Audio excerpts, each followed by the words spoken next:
So thank you all for joining us today for the reporting for duty. What does a fiduciary do? What are the roles? What are the responsibilities? What if you are a fiduciary, what is expected of you? So I'm going to let Kathleen get into all the good details. So thank you, everybody. As Carol said, we're going to talk about the fiduciary responsibilities within an estate plan and really the things, whether you're in the position of acting as a fiduciary or as you're thinking about who you want to be in fiduciary positions, that you should be thinking about. So one of the things I wanted to start with is really talking about what is a fiduciary. And I just want to share with you some definitions that I had pulled up. A fiduciary is a person who holds a legal or ethical relationship of trust. And I don't mean trust in with respect to a trust document, but trust with you or with the person that you've asked to be in that position, with one or more parties. Another way to think about it is a fiduciary has specific responsibilities, and one is care, another is obedience. And when I'll talk a little bit about what we mean by obedience, and another is loyalty. And typically, it's someone who manages money or property for someone else. Or in the context of healthcare decision making, it's someone who's going to be making decisions related to another's care. So there are some specific documents that we talk about with respect to estate planning and the roles of the fiduciary in each of those documents. So we've got a fiduciary related to healthcare planning under our healthcare proxy. We have one under the durable power of attorney, typically known as your attorney in fact. Under your last will and testament, that person's known as your personal representative. Under a trust, if you have one, and that person is known as a trustee. And then we have guardianship and conservatorship that I'll talk about toward the end. And these are legal proceedings in which someone is appointed to be a fiduciary for someone who is otherwise not identified an individual, or for some reason the identified individuals are not appropriate or can't serve. And there are a few standards that we always look at when we're talking about fiduciary duties. One is what we call a best interest standard, and the other is what we call a substituted judgment standard. And really, the best way to think about these two standards, when we're talking about someone's best interest, I am looking at a situation, if I'm stepping into the shoes of someone else, and I am making decisions based on what I believe to be most appropriate for that person, given the circumstances, given what I know about the person, possibly given the directions that I might have been provided in an estate planning document. When we're talking about substituted judgment, we're actually talking about literally standing in the shoes of the other person and making decisions as if we are them. And so we really want to base those decisions on what they would have done in that circumstance, which may or may not be in the best interest of someone. So, for instance, in a healthcare decision, if the best interest of someone would have been to have a procedure, because we believe it would be appropriate and certainly the pros outweighed the cons. If we were stepping into someone's shoes with substituted judgment and we knew that that person would otherwise not want that type of procedure, maybe they did not want to be resuscitated, maybe in certain circumstances they would not want to have something like blood transfusion under certain religious beliefs, that kind of thing, then a substituted judgment is where we're actually making decisions as close as we can as if we are them. So they may actually be in conflict, best interest and substituted judgment. And I'll talk a little bit about when those different standards come into play. So let's talk about some of the specific healthcare related documents and the fiduciary responsibilities under those documents. So one of the big ones is healthcare and becoming someone's healthcare agent or someone's healthcare proxy under a proxy document. This is one where we really want as much as possible to be dealing in substituted judgment. So we need to get to know the person, or if you're asking someone else to step into your shoes as a proxy, you need to share information about what's important to you with respect to healthcare decision making. Remember, this is when you're stepping forward as a proxy for someone who cannot speak for themselves any longer because they're either incompetent or incapacitated for some reason. And a decision maker needs to be brought forward in order to be able to handle healthcare related decisions. And so we want to make sure that that proxy, as much as possible, is making decisions based on what the person themselves would want, not necessarily what the proxy would decide in those circumstances if it were happening to them. And so again, we go to that substituted judgment, actually stepping into the shoes of the person and making decisions based on what they would want to have done, if they were able to speak for themselves. So critical that you make sure that you have conversations with the person that either you've asked to be your proxy, or if you have been asked to be a proxy for someone else, to sit down and really understand what they would want to have done in certain circumstances and go through some of those circumstances and talk about what would happen if you weren't able to speak for yourself and you possibly needed to be maintained on the ventilator, let's say, or do you want to be resuscitated? And if not, are there certain circumstances in which you would and others which you would not? Maybe when would someone want to say, I no longer want to have active intervention with respect to my health care. I want to, let's say, go on some kind of a hospice situation, be able to not any longer have active healthcare intervention on my behalf. And so understanding all of those important parameters really will help your fiduciary, or if you're acting as a fiduciary, to be able to make the best decisions for the individual based on what they would want to have done. Um, and it's really important that when you're picking someone to be in this position as your proxy, that you're looking for someone who has good listening skills, who's really be able to advocate for you within a healthcare setting, talk with the many different professionals, and be able to gather information together to come up with a kind of a best plan of care for you.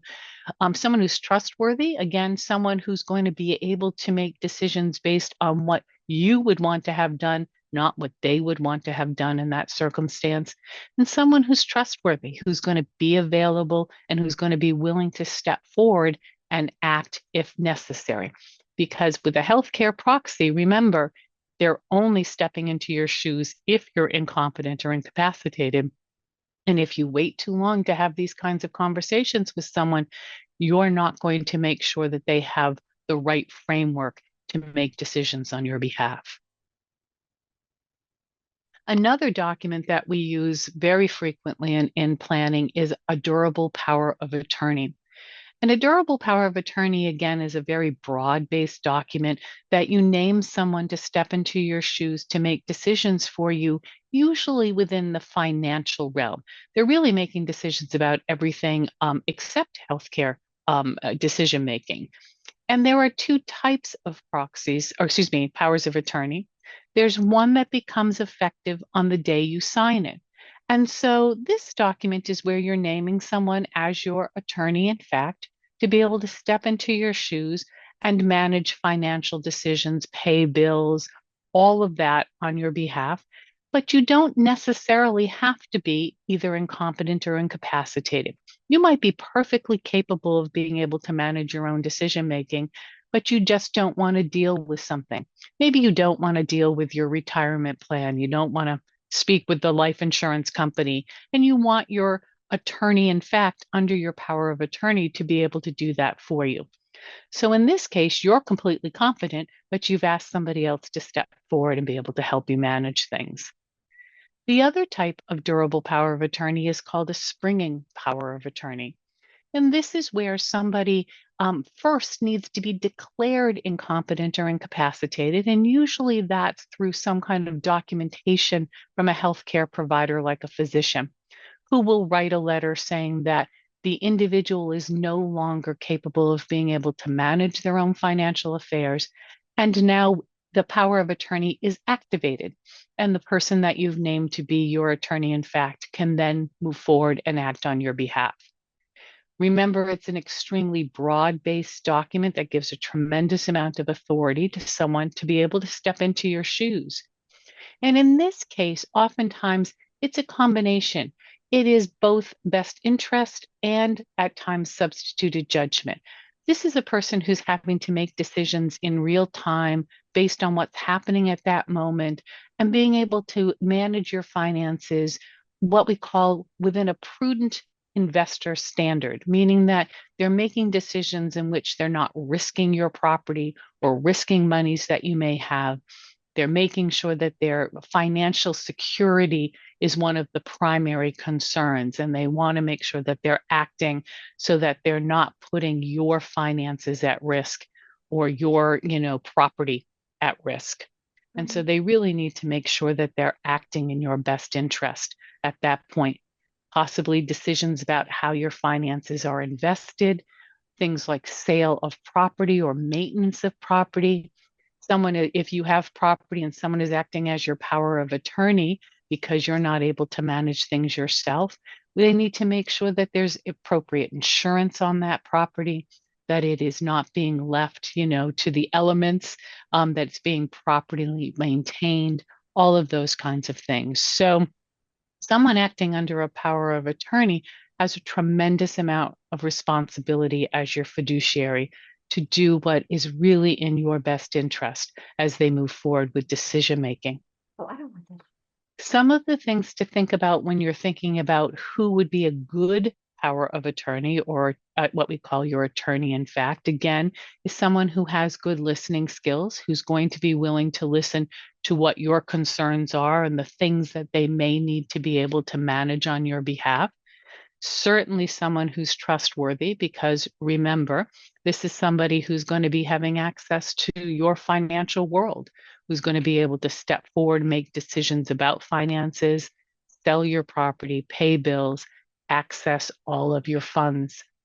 They need to be good at money management. That kind of goes without being, said, but it's important that this person is not a spendthrift themselves, that they're not in some kind of financial difficulty, because even in the best circumstances, oftentimes when someone's own life begins to open up to problems, now they're managing someone else's finances. It can be very tempting to be able to mix things and to be able to somehow access the funds of the individual they're supposed to be acting on behalf of. They need to make sure that they keep funds completely separate, that your assets are completely separate from theirs. Or again, if you're in the position of being someone's attorney, in fact, never mix assets, never mix bank accounts. Make sure you're keeping things very clear, very separate, and that you're keeping things very organized with respect to how monies are being spent, how decisions about investments are being made, and how things like property is being maintained, or if a decision to sell the property is appropriate, how that decision and kind of reached.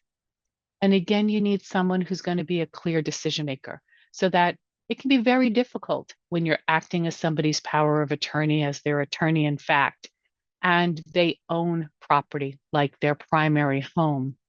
And it's clear that they can no longer live in the home safely or be able to continue to manage it or keep it. It can be a very tough decision to make, to say it's time to sell that property.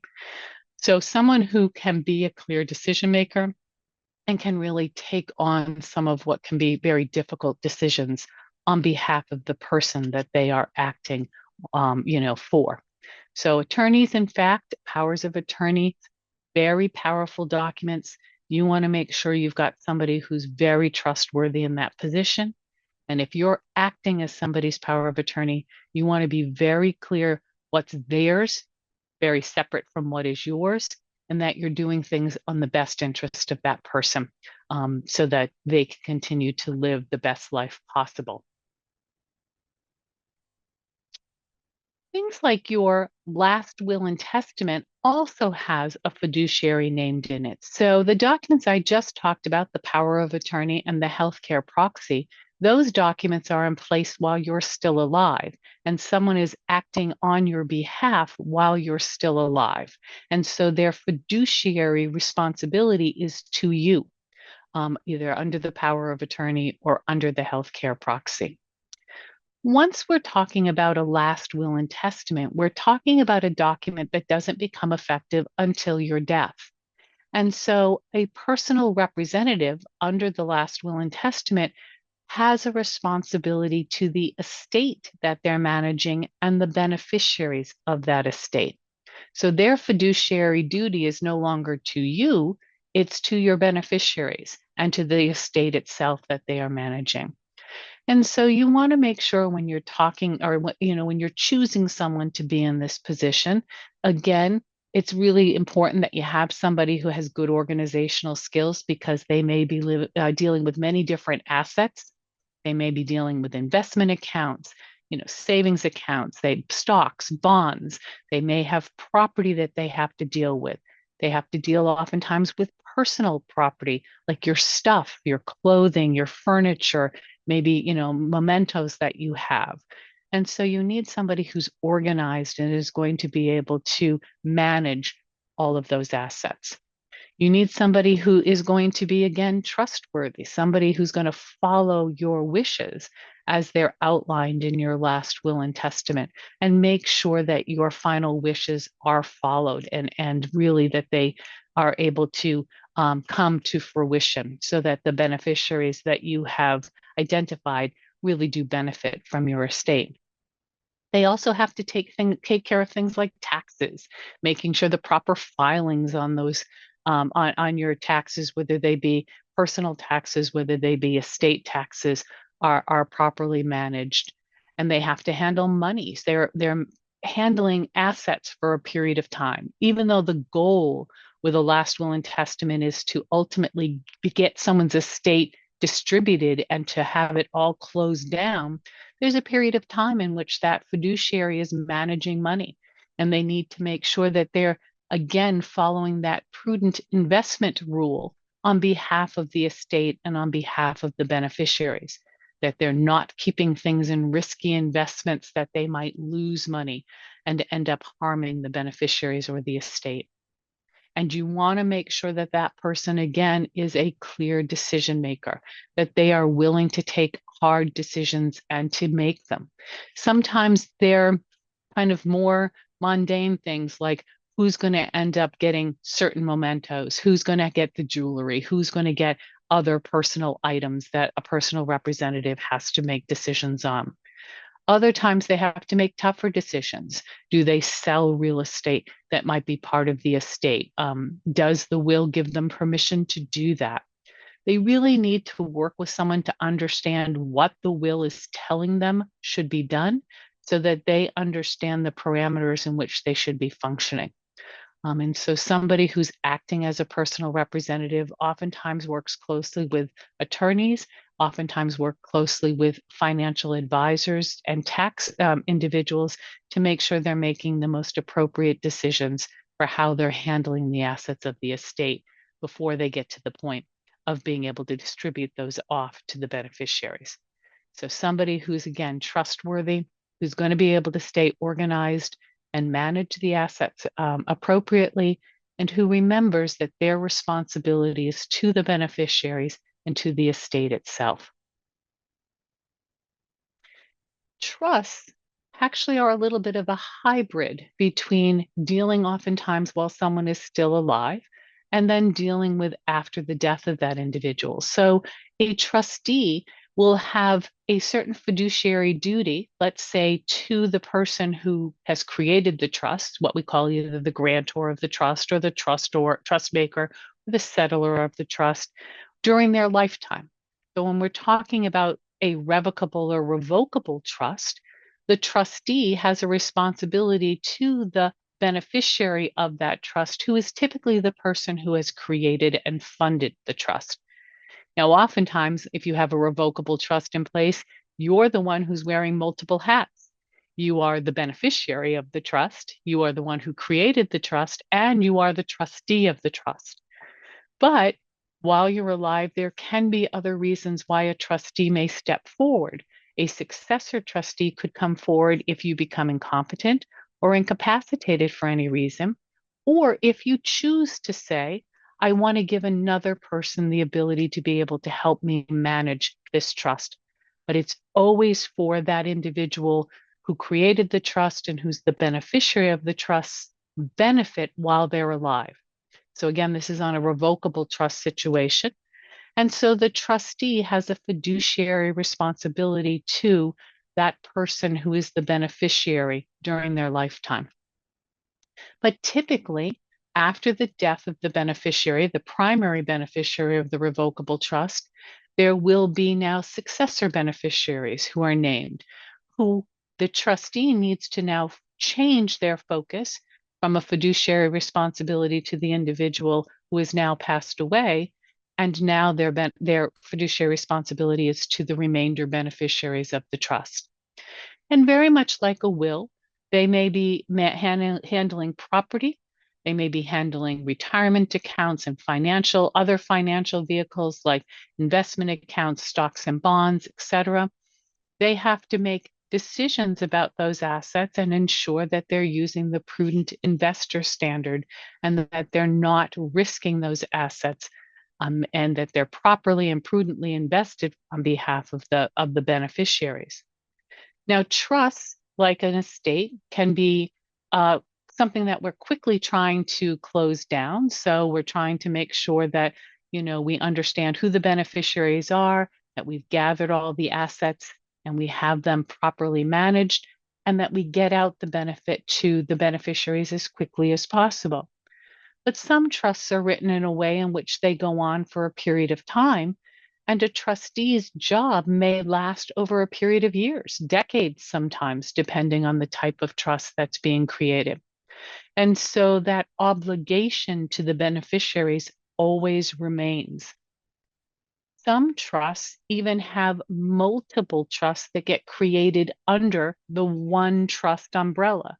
So let me explain that to you. So you have a trust that's created by Mr. Jones during his lifetime. And that trust was for Mr. Jones's benefit. But upon his death, he has created sub-trusts under that umbrella trust for each of his children. So he has 3 children, and each of the children is, in this instance that I'm explaining, gets a third of the estate. Well, maybe 2 of the children are going to get their benefit outright. So once all of the bills of the estate are paid and taxes, et cetera, are taken care of, then those individuals will get their distribution. But maybe the 3rd child has some kind of a special need, or there's a concern about that child and how they're managing their money, and the trustee needs to continue to manage that sub-trust on behalf of that 3rd beneficiary for whatever period of time Mr. Jones laid out. It could be a period of specific years, which we often use for minor children. Maybe we say, let's hold on to their share until they're 25, maybe 30. Or it can be a trust that goes on for the lifetime of the beneficiary, one that may ultimately not end up distributing to that beneficiary fully, but end up going to other beneficiaries after the death of the first. So a trustee's job under a trust can go on for a long period of time. And again, their responsibilities include making sure that all of the investments are being handled in a prudent manner, that if there's property in the trust, that it's being properly managed, properly insured, and that decisions about whether it should be continued to be held in a property format are made by the trustee. Do we keep holding this as real property, or do we sell it? And when do we sell it? We have to always make sure that the trustee is keeping good records, just like a personal representative would, about how they're managing the assets, what expenditures that they're writing out of the trust and why.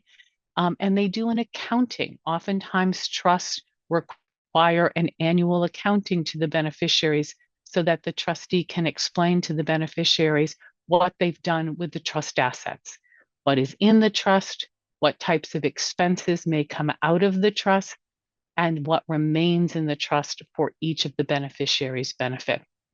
And so it's a big job. And usually we want to make sure that the people who are in any of these fiduciary capacities have the ability to be potentially compensated for the work that they're doing. Now, not all trustees, not all personal representatives, or even healthcare proxies or attorneys in facts under a power of attorney will take compensation, but it is a good amount of work that these people need to end up doing on the individual's behalf, and we want to make sure that if they need to be or choose to be, that they can be compensated for the work that they're providing. So some of the things to think about when choosing a trustee, we want to make sure, again, you've got somebody who has good listening skills, who certainly has spent time understanding what would be important to you, even if you're no longer here to be able to explain that. We want to make sure that they understand what the trust says and how things are supposed to be distributed after your death. We want to make sure that they can advocate on behalf of the trust and on behalf of the beneficiaries when appropriate, particularly if they're going to be managing a trust for any period of time and having to make some kind of discretionary decisions about whether money should be distributed to a beneficiary or not. So, for instance, we have a trust that goes on for a minor child, but that child might need a car. And is it appropriate that the trust funds be used on behalf of that individual from their share to be able to purchase them a vehicle, or maybe to help with something like college expenses, or buying a business, or pursuing some type of activity that might be both important and beneficial to the beneficiary? They always need to be trustworthy. One of the reasons we call trusts is because you are absolutely putting your confidence in the individual that you've asked to be the trustee, that they will do their job properly, and that they will follow whatever is written in the trust document. So trustworthiness for all of these positions is critical. They do need to be a decision maker. They need to be able to make a decision based on whatever the situation is in front of them. And sometimes in the face of people who do not like what decisions are being made. Maybe beneficiaries who aren't too happy with a property being sold or an account being liquidated. Ultimately, the trust usually gives the trustee discretion to make whatever decisions they believe to be appropriate and in the best interest of the trust itself and the beneficiaries.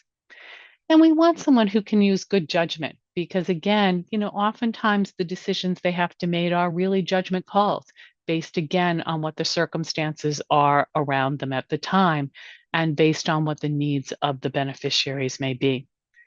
And certainly compassion is always something. It's a hard job, and you're oftentimes, you can be put in positions sometimes in which, again, people aren't too happy with the decisions that might be being made, and you need to be able to listen to what the concerns are, use compassion and empathy when appropriate, but then make a decision about what should or should not be done in that circumstance.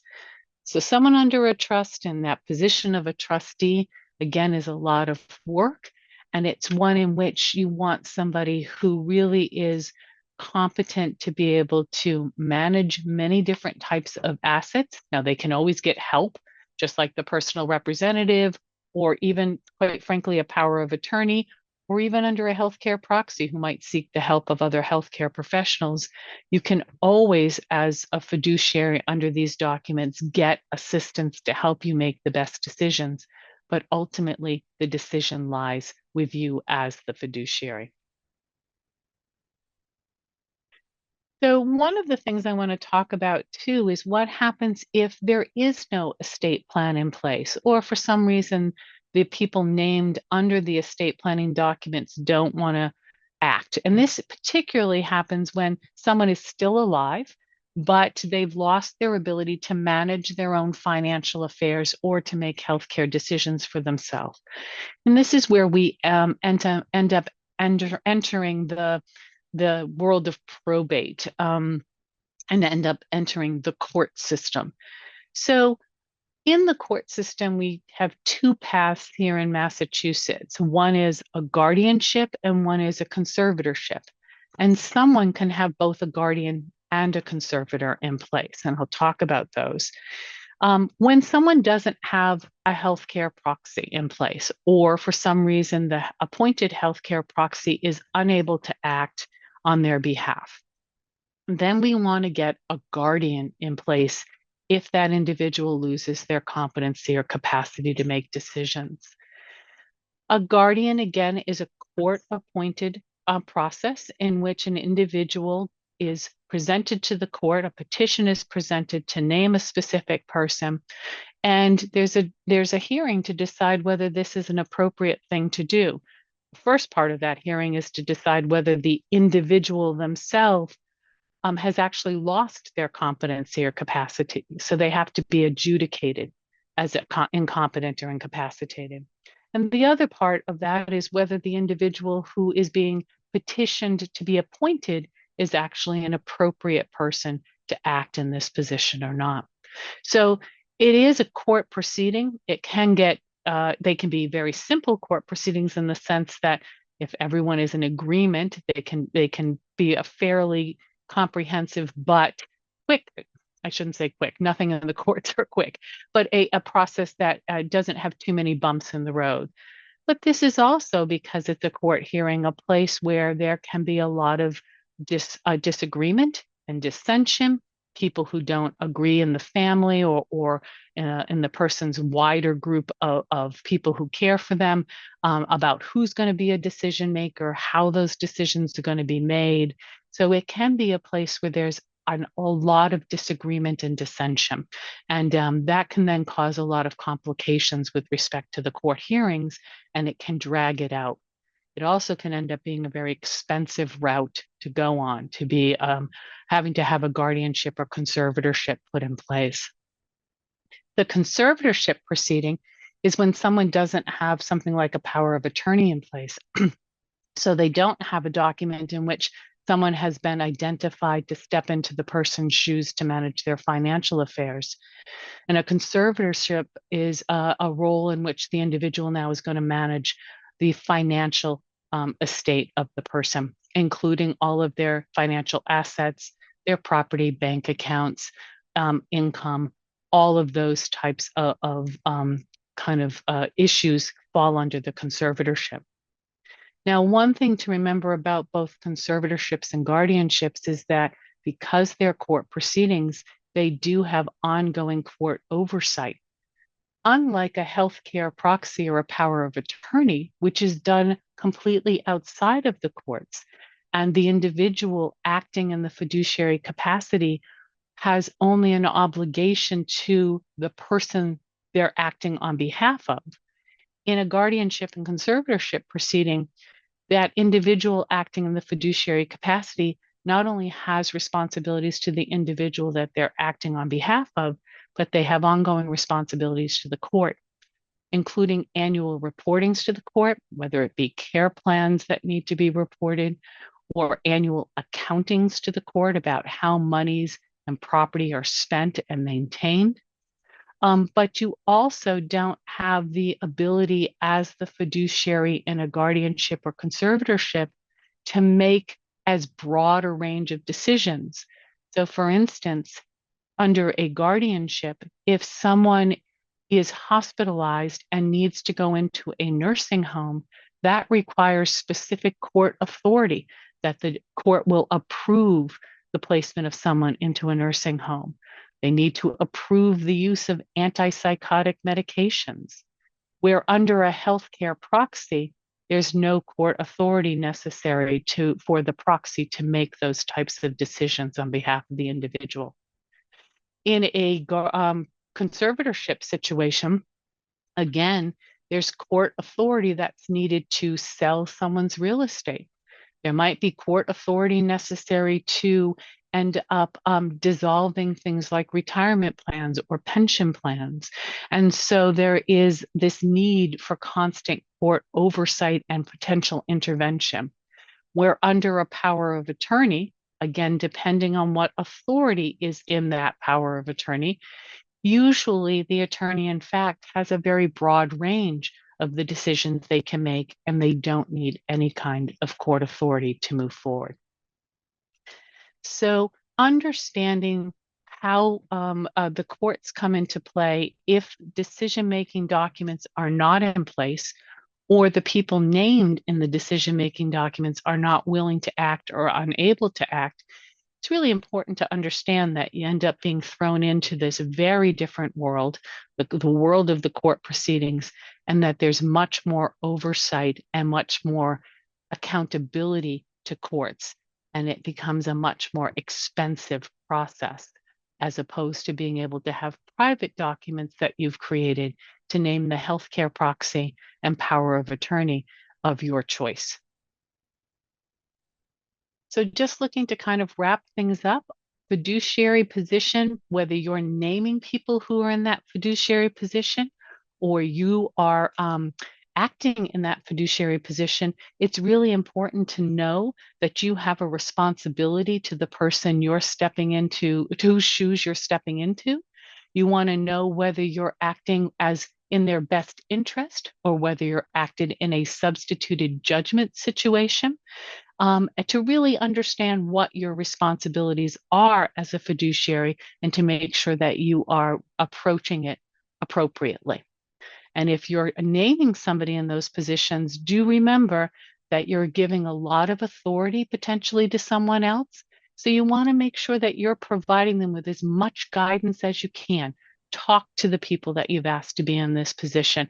Make sure they understand the framework for decision making that you would like them to follow, so that they can do the best job on your behalf possible.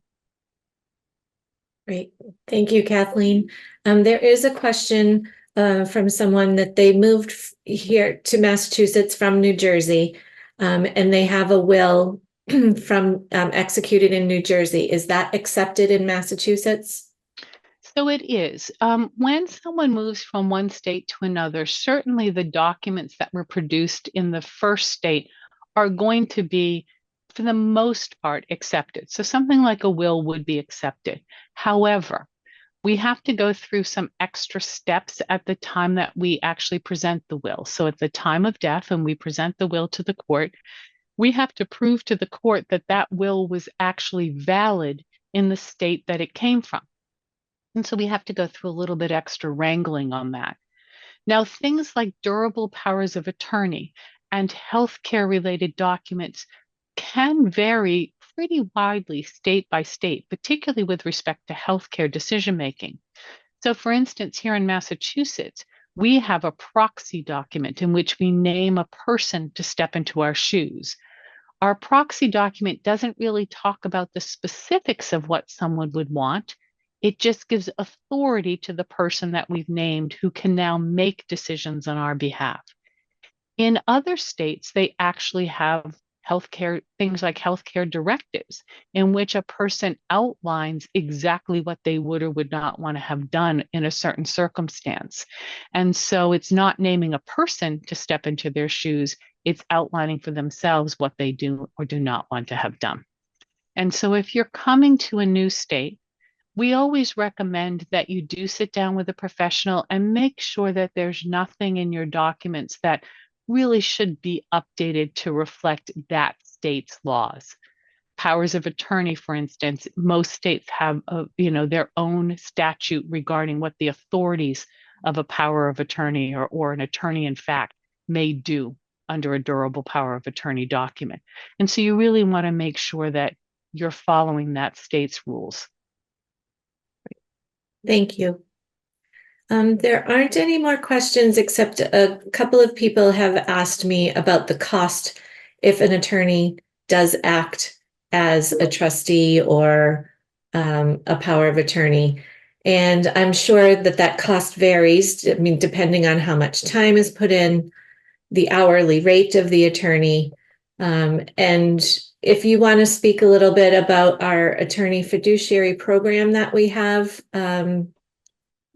and to let folks know about that, that would be great. Absolutely. So one of the things that we have found in our practice is, today's day and age, a couple of things. Number one, there are more people who may have loved ones, but living very far away, not here, not close by for things like decision making around healthcare or helping to manage finances if you can't do so for yourself. We also find that more and more people are what we consider to be solo agers. And those are people who either may never have married or entered into a partnership with someone, who may or may not have children who are able to step into these positions for them, or who have lost a partner along the way and are now really going it alone in terms of managing their own affairs. And so it can be hard to identify sometimes, people who you would feel comfortable with making healthcare decisions for you if you can't do so yourself, or be able to manage your financial affairs if necessary for you, or act in that position as trustee or personal representative.